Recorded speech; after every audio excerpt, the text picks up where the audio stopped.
গণৰাজ্য দিৱসৰ প্ৰাক মুহূৰ্তত ৰঙিয়াৰ বিধায়ক ভৱেশ কলিতাৰ নেতৃত্বত ৰঙিয়া আৰক্ষী থানাৰ উদ্যোগত ৰঙিয়া সমজিলা প্ৰশাসন আৰু ৰঙিয়া পৌৰসভাৰ সহযোগত চাফাই অভিযান।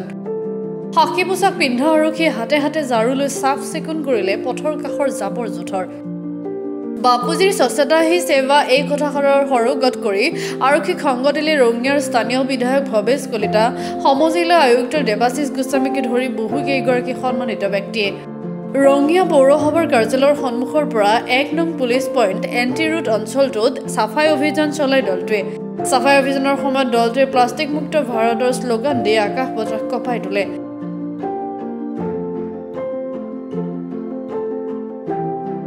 দেশৰ ৭৬তম গণতন্ত্ৰ দিৱস তাৰ প্ৰাকখনত আমি আজি সমবেত হৈছোঁ ৰঙিয়া চহৰত।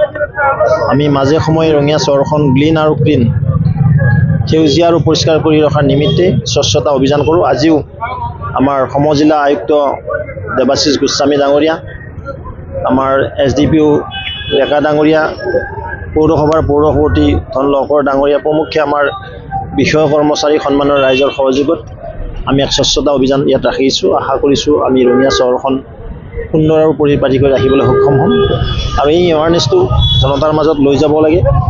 স্বচ্ছতাই হ'ল ঈশ্বৰ প্ৰণতা। নিশ্চিতভাৱে আমি ৰঙিয়া চহৰখনে অসম চৰকাৰৰ স্বচ্ছতা অভিযান, ভাৰত চৰকাৰৰ স্বচ্ছতা অভিযানৰ পুৰস্কাৰো পাবলৈ সক্ষম হৈছে। আশা কৰোঁ জনতাই এই কথাটো অনুধাৱন কৰি নিজৰ চহৰ বুলি ভাবি পৰিষ্কাৰ পৰিচ্ছন্ন কৰি ৰখাটো সকলোৰে দায়িত্ব আছে। এই দায়িত্ব অনুক্ৰিয়াৰ নিমিত্তে আজি স্বচ্ছতা অভিযান আমি আৰম্ভ কৰিছোঁ। ৰঙিয়া থানাৰ উদ্যোগত আমাৰ ৰঙিয়া মহকুমা সমজিলা প্ৰশাসন আৰু ৰঙিয়া পৌৰসভাৰ সহযোগত আমি আজি এটা 76th গণৰাজ্য দিৱস উপলক্ষে এটা আমি ক্লিনলিনেছ স্বচ্ছতা অভিযান আৰম্ভ কৰিছোঁ। আৰু আমাৰ উদ্দেশ্য এটাই যে ৰঙিয়া চহৰখন যাতে পৰিষ্কাৰ হৈ থাকে। আৰু আজি 76th গণৰাজ্য দিৱস আপোনালোকৰ মিডিয়াৰ থ্ৰুৱেদি সকলোকে মই অসমবাসীক গণৰাজ্য দিৱসৰ শুভেচ্ছা জ্ঞাপন কৰিছোঁ। আৰু ক্লিনলিনেছ ড্ৰাইভটোৱে নিশ্চয়কৈ আমাৰ ৰঙিয়া অঞ্চলত, ৰঙিয়া চহৰত এটা সজাগতা আনিব স্বচ্ছতা সম্পৰ্কে, আৰু সকলো মানুহে আমি এটা সুন্দৰ পৰিৱেশ গঢ়ি তুলিম বুলি আশা ৰাখিছোঁ।